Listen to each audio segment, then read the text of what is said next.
Graça e paz, meus irmãos, estamos aqui novamente em nosso canal no YouTube para falarmos sobre um importante tema, o ofício de diácono, se preferir, o ministério diaconal. Pois bem, existem basicamente 4 referências acerca deste importante ofício. Primeira referência, Filipenses capítulo 1, versículo 1, quando o apóstolo Paulo escreveu aos Filipenses, saúda os bispos e diáconos daquela igreja. Segunda referência, 1 Timóteo capítulo 3, versículo 8. Segunda referência, 1 Timóteo capítulo 3, versículo 12.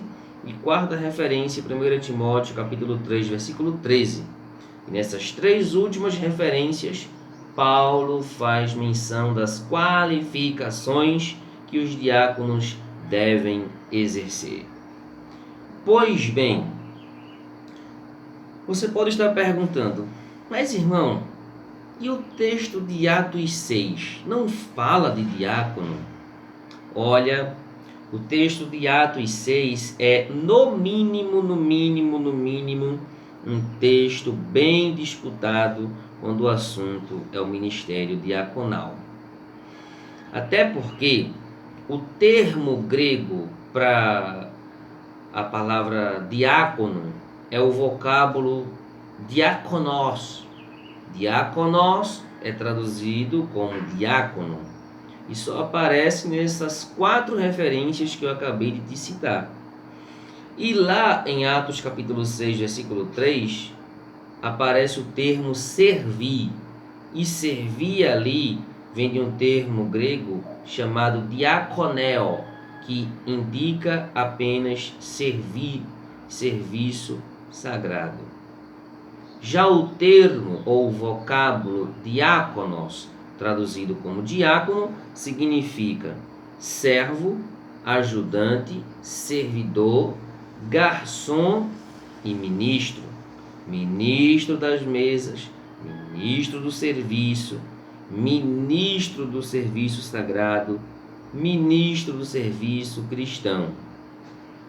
Se nós formos seguir por inferência de significado, podemos chegar à conclusão um tanto forçada de que o texto de Atos 6 se refira a diácono. Mas vamos ser sinceros, o texto ali é bem disputado. Todavia, não vejo muitos problemas naquelas pessoas que querem entender que esse texto de Atos 6 tratem dos diáconos. Até porque eles recebem oração, recebem imposição de mão dos apóstolos, e aqueles homens que recebem essa oração e essa imposição de mão têm a obrigação de servir, que é uma das funções dos diáconos. Tá ok? Agora, qual a função do diácono? A função do diácono, pelo que nós depreendemos do significado etimológico, mesmo que seja um tanto forçoso usar apenas um significado etimológico para determinar a função de alguém, a função do diácono é, então, servir a igreja, servir a mesa da igreja, ser um garçom, ser um ajudante, ser um servidor e ser um bom ministro de Cristo, ministro do serviço sagrado, ministro da igreja, no sentido de serviço. O diácono é um ministro do serviço cristão, do serviço sagrado. Mas suponhamos, sim, que o texto de Atos 6 fale do ministério diaconal. Nós temos ali 2 funções que o diácono tem.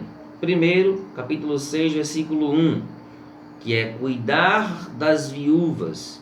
E no contexto de Atos, as viúvas dos judeus helenistas estavam sendo preteridas em relação aos judeus ali, dos judeus legítimos que estavam vivendo em Jerusalém. E os judeus dispersos, os helenistas, as viúvas deles estavam sendo desprezadas na distribuição diária. E a segunda função, o capítulo 6, versículo 3 diz que é servir às mesas, ou seja, servir à mesa da igreja. E o pastor Cláudio Honor de Andrade, expondo esse texto de Atos 6, em seu livro Manual do Diácono, diz que o diácono tem 3 mesas para servir. Primeira mesa, a mesa de Cristo. Segunda mesa, a mesa de seu líder. E terceira mesa, a mesa da igreja. Portanto, a todos os diáconos que receberam essa honrosa missão de servir a igreja de Cristo, a noiva do Cordeiro, façam isso com muita honra e com muita alegria. Até porque o Senhor Jesus não veio para ser servido, mas para servir e dar a vida por amor a muitos. Amém? Portanto, ser diácono da igreja é, sem dúvida, uma honra imensurável. E para aqueles que exercerem bem o ministério, o ofício diaconal, o apóstolo Paulo diz em 1 Timóteo capítulo 3, que ele adquirirão honra para si. Sendo assim, encerramos esse vídeo, agradecendo demais por você estar aqui conosco. E você que é diácono, sirva da melhor maneira possível, porque você terá uma grande honra da parte do Senhor Jesus. Forte abraço, até a próxima.